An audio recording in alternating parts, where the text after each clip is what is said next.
আসসালামু আলাইকুম। আজকের এই ভিডিওতে আপনি ক্লিক দিয়েছেন মানে আপনি মকআপ সম্পর্কে টোটাল বিষয়টাই জানেন না।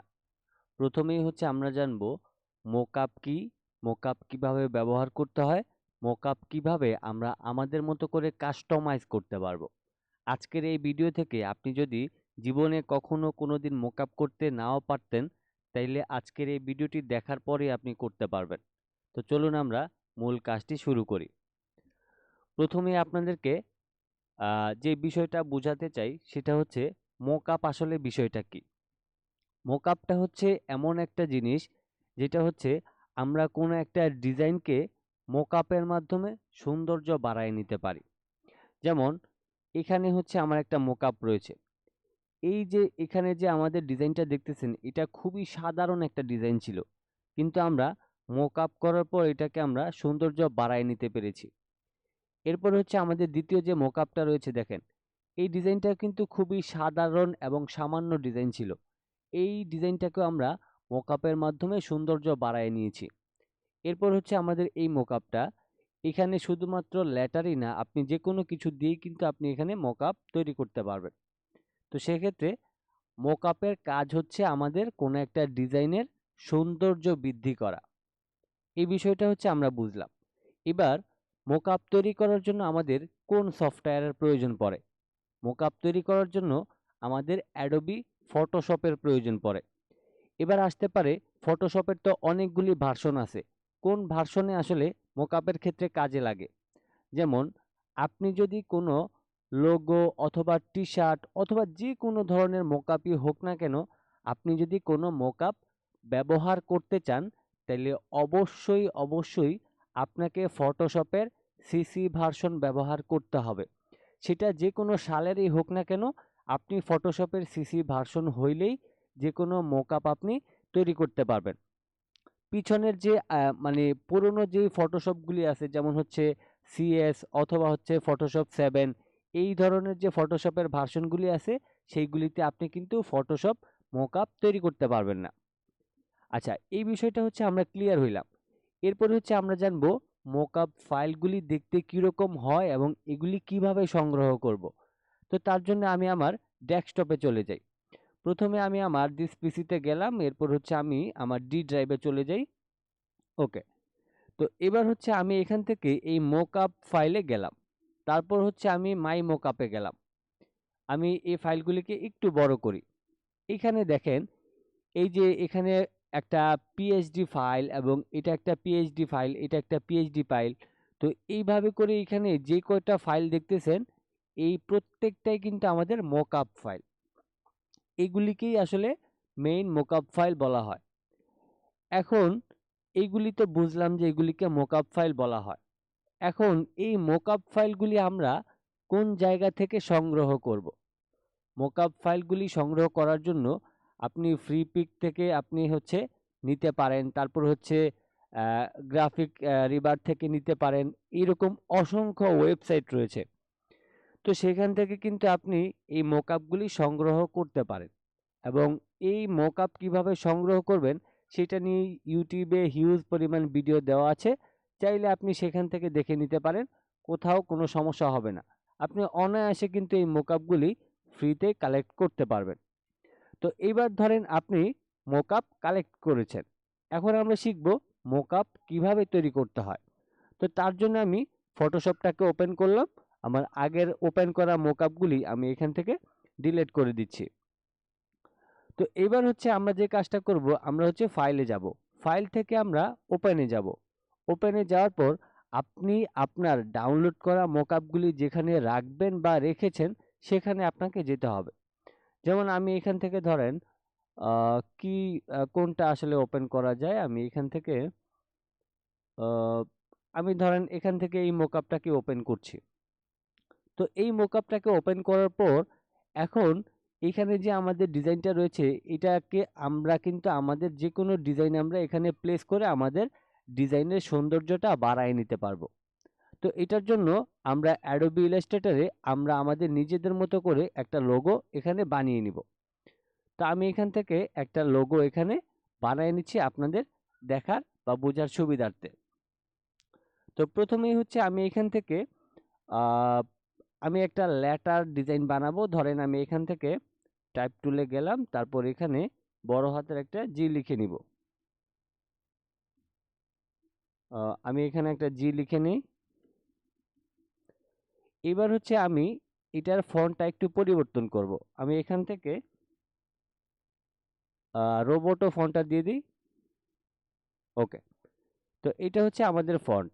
এখন এটা দিয়ে আমি আপনাদেরকে বোঝার সুবিধার্থে এখানে আমি এটা দিয়ে একটা ডিজাইন বানাচ্ছি। আমি রাইট বাটন ক্লিক করে ক্রিয়েট আউটলাইন করলাম।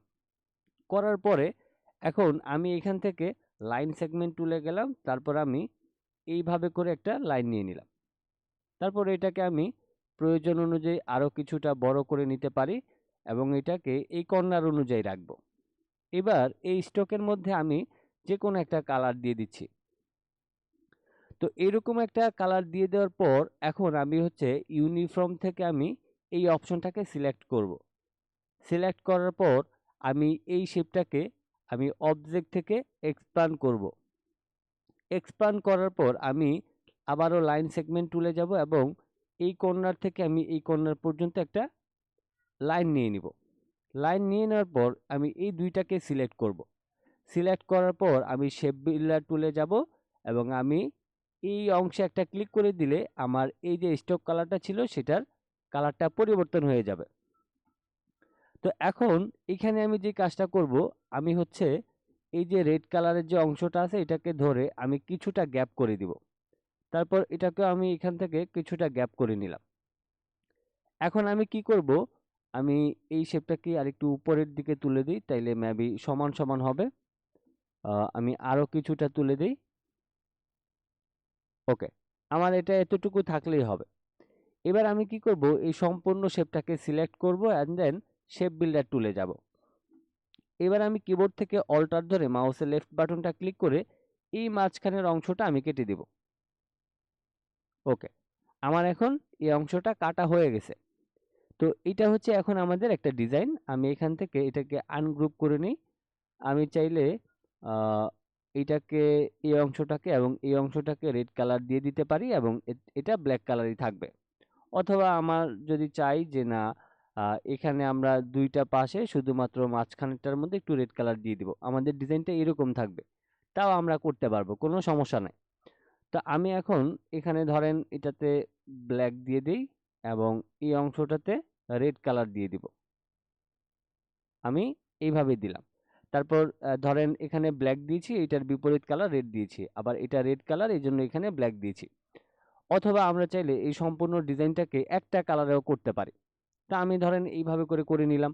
এখন এই ডিজাইনটাকে হচ্ছে আমরা মোকআপ করব। তো মোকআপ করার জন্য আমরা এই যে এখানে যে মোকআপটা ওপেন করে নিয়েছি, এখন এইখানে সবচাইতে বেশি সমস্যা আমাদের হয় হচ্ছে এই লেয়ারটা আমরা অনেকেই বুঝি না। কোথায় ক্লিক দিতে হবে, কোথায় কি করতে হবে সেটাই আমরা মেইন বিষয়টা কিন্তু বুঝি না। তো আমরা যখন এই মোকআপটাকে প্রথমে ওপেন করেছি, এখানে লেয়ার প্যানেলে ঠিক এইরকম কিছু লেয়ার থাকবে। আবার এইগুলি অনেক সময় এতগুলিও থাকতে পারে। তারপর হচ্ছে আপনার মানে প্রত্যেকটা কিন্তু আলাদা আলাদা লেয়ার করা আছে এবং এখানে হিউজ পরিমাণ কিন্তু আপনি এরকম লেয়ার পেয়ে যাবেন। তা আমি এগুলিকে অফ করে দিচ্ছি। এখন সব সময়ের জন্য একটা জিনিস খেয়াল করবেন, আপনি ফটোশপে যখন মোকআপটাকে ওপেন করবেন তখন দেখবেন এই রকমের একটা লেয়ার পাবেন। এই যে এখানে ছবির মতো কিছু একটা এখানে দেখা যায়, সাদা অংশ দেখেন, এইরকম একটা অংশ পেয়ে যাবেন। এরপরে শুধুমাত্র এই অংশটা দেখলেই হবে না, আপনাকে এরপরে দেখতে হবে এখানে কি লেখা আছে। দেখেন এখানে লেখা আছে ইওর লোগো হেয়ার, ঠিক আছে। এরপরে কি লেখা আছে ব্র্যাকেটের মধ্যে, ডাবল ক্লিক। এই ডাবল ক্লিকটা হয়তোবা অনেক জায়গায় লেখা থাকে না, কিন্তু বেশিরভাগ জায়গায় ইওর লোগো হেয়ার অথবা ইওর লোগো এরকম কিছু লেখা থাকে। তো সেই ক্ষেত্রে এই লেয়ারটাকে আপনি আইডেন্টিফাই করবেন, দেন এইখানে এই যে সাদা অংশটা আছে আপনি এখানে মাউস পয়েন্টারটাকে এনে মাউসের লেফট বাটনটা ডাবল ক্লিক করবেন। আপনি যখন এখানে ডাবল ক্লিক করবেন তখন আপনার সামনে আরও একটা ট্যাব ওপেন হয়ে যাবে। দেখেন আমরা কিন্তু প্রথমে এইটার মধ্যে ছিলাম, এরপরে এখানে যখন ডাবল ক্লিক করেছি তখন কিন্তু এখানে আরও একটা ট্যাব ওপেন হয়ে আপনার সামনে ঠিক এইরকমটা শো করবে। তো এইবার হচ্ছে আপনি যে কাজটা করবেন, আপনি অ্যাডোবি ইলাস্ট্রেটরে চলে যাবেন। যাওয়ার পর আপনি এখান থেকে এই সম্পূর্ণ এই ডিজাইনটাকে সিলেক্ট করবেন। সিলেক্ট করার পর মাউসের লেফট বাটনটা ক্লিক করে চেপে ধরে রেখে আপনি ফটোশপে এনে এইখানে ড্র্যাগ করে ছেড়ে দিবেন। ছেড়ে দেওয়ার পর আপনার এখানে লোগোটা আসতে হয়তোবা কয়েক সেকেন্ড অপেক্ষা করতে পারে। এবার আপনি এই কর্নারে ধরবেন, কিবোর্ড থেকে অল্টার এবং শিফটটাকে ধরে প্রয়োজন অনুযায়ী এটাকে ছোট করবেন। তারপর আপনি এটাকে এখানে বসিয়ে দিবেন। আমার এটা একটু চ্যাপ্টা হয়ে গেছে, আমি আবার এখানে একটু পেস্ট করে দিই, তাহলে আপনাদেরকে বোঝাইতে সুবিধা হবে। ওকে, আমি এখান থেকে নিয়ে আমি আবারও ফটোশপের এখানে ছেড়ে দিই। তারপর হচ্ছে এটাকে অল্টার শিফট ধরে আমি একটু ছোট করে নিব। আমি অল্টার এবং শিফটটাকে ধরলাম এবং এটাকে একটু ছোট করলাম। তারপর এখান থেকে আমি এই যে টিক মার্কটা রয়েছে এই টিক মার্কে ক্লিক করে দিব।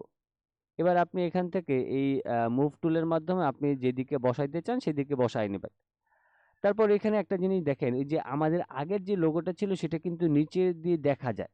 যদি এইটা এই অবস্থায় থাকে তাহলে কিন্তু আপনার ডিজাইনটা মকআপ হবে না।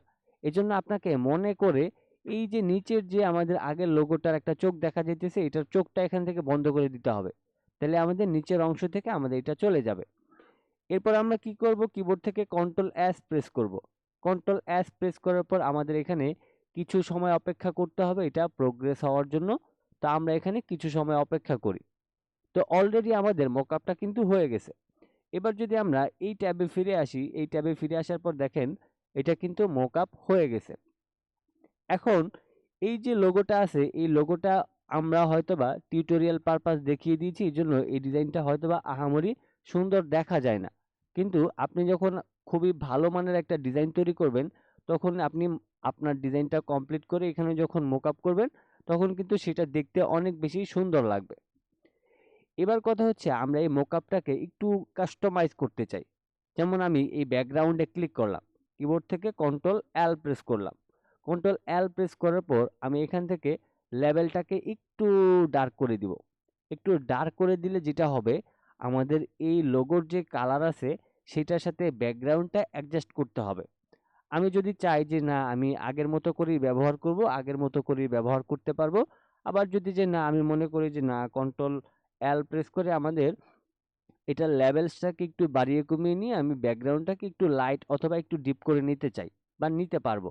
তো সেক্ষেত্রে কিন্তু আমরা করতে পারবো।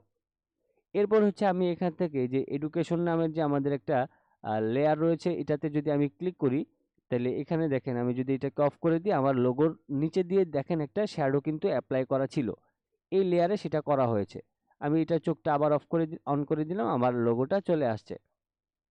তারপর হচ্ছে এই যে ইউর লোগো এখানে যদি আপনি ডাবল ক্লিক করেন আপনি এই লোগোটাকে আবারও প্রিভিউ আকারে দেখতে পারবেন। তারপর হচ্ছে আপনি এখান থেকে এই যে পিছনে যে লেখাটা আছে সেটাও আপনি এখান থেকে দেখতে পারবেন। আই মিন আগে যা যা ছিল সবকিছু আপনি এখান থেকে দেখতে পারবেন। তারপরে হচ্ছে আমরা এখান থেকে এই যে এক্সট্রাক্ট এই লেয়ারে যদি যাই তাহলে এখানে আমাদের কতবার একটা ডিজাইনকে এখানে কাজ করা হয়েছে সেই বিষয়গুলি আমরা দেখতে পারবো। তবে এই লেয়ারে আমাদের কাজ নেই, আমাদের বেশ কাজ হচ্ছে এই শ্যাডোর মধ্যে। যেমন আমরা এখানে শ্যাডোর মধ্যে গেলাম, আমি যদি এই চোখটাকে অফ করে দিই দেখেন উপরের অংশে কিন্তু হালকা একটা শ্যাডো ছিল, যেটা আমরা এখান থেকে চোখটা বন্ধ করে দিলে সেই শ্যাডোটা এখান থেকে চলে যাবে। তারপরে শ্যাডোটা যদি আমরা অফ করে দিই তাহলে আমাদের ডিজাইনটা ঠিক এইরকম লাগবে। এখন এখানে যদি শ্যাডো না থাকে ডিজাইনটা কিন্তু সুন্দর লাগবে না। এজন্য আমি কি করব, আমি এখান থেকে এই শ্যাডোটাকে অন করে দিব। তারপরে আপনি হচ্ছে এখান থেকে এগুলিকে আহ, যদি মনে করেন যে না আপনার একটা শ্যাডো অফ করা দরকার, উপরের শ্যাডোটা অফ করতে পারেন। আবার যদি মনে করেন যে না উপরের শ্যাডোটা থাকবে নিচের শ্যাডোটা আপনি অফ করতে চান, করতে পারবেন। আপনি যেভাবে করে কাস্টমাইজ করতে চাইবেন সেভাবে কিন্তু করতে পারবেন। এছাড়া হচ্ছে আপনি এই যে এখানে এফএক্স নামের একটা অপশন রয়েছে, এখানে যদি আপনি ডাবল ক্লিক করেন, ডাবল ক্লিক করলেও কিন্তু আপনি এখান থেকে এই যে এখানে যে তারা যে কালার ওভারলে ব্যবহার করেছে, এখানে কি কি ব্যবহার করেছে সেগুলি আপনি আপনার মতো করে বাড়িয়ে কমিয়ে নিতে পারবেন। ঠিক আছে, তো আমি এখান থেকে আর কোনো কিছু করছি না, এইভাবে করে মূলত একটা লোগোকে ডিজাইন মোকআপ করা হয় এবং সৌন্দর্য বাড়ানো হয়। তো এখন এইটা হচ্ছে আপনার লোগো ডিজাইনের ক্ষেত্রে। আবার অনেক সময় দেখা যায় কি আপনার অনেক ধরনের টি শার্ট ডিজাইনের মোকআপ রয়েছে বা লোগো মোকআপের মধ্যে আরও অনেক ধরনের মোকআপ রয়েছে যেগুলির হিসাবটা একটু আলাদা। কিন্তু আপনি প্রত্যেকটা সময়ের জন্য সব জায়গা থেকে আপনি এখানে লোগোর মধ্যে মোকআপের মধ্যে এডিট করেন আর না করেন, আপনাকে মোকআপ করতে হলে একটা জিনিস খেয়াল করতে হবে, সেটা হচ্ছে ইউর লোগো হেয়ার অথবা ইউর লোগো রিপ্লেস বা এরকম কিছু লেখা থাকবে। তো সেই লেখাটা দেখে আপনাকে সেই লেয়ারের মধ্যে আপনাকে এইরকম একটা পজিশনে আপনাকে যখন ডাবল ক্লিক করবেন, তখন আপনার সামনে এরকম একটা অপশন আসবে। এরপর আপনি অ্যাডোবি ইলাস্ট্রেটর থেকে আপনি আপনার ডিজাইনটাকে ফটোশপের এখানে প্লেস করবেন, দেন নিচের লেয়ারটাকে অফ করে দিলে আপনার লোগো মকআপ কিন্তু হয়ে যাবে। তো এই যে সহজ জিনিসটা, এটা কিন্তু আমাদের নতুন যারা রয়েছেন তাদের ক্ষেত্রে অনেক বেশি অসুবিধা হইতো বা অনেক বেশি কঠিন হইতো। তো সেক্ষেত্রে আশা করছি আজকের এই ভিডিওটি দেখার পরে আপনার এই ধরনের আর কোনো সমস্যা থাকবে না এবং আপনি সহজেই যে কোনো লোগো মকআপ তৈরি করে ফেলতে পারবেন। এই ছিল আমাদের আজকের টিউটোরিয়াল। ভিডিওটি ভালো লাগলে অবশ্যই চ্যানেলটিকে সাবস্ক্রাইব করে সাথে থাকবেন।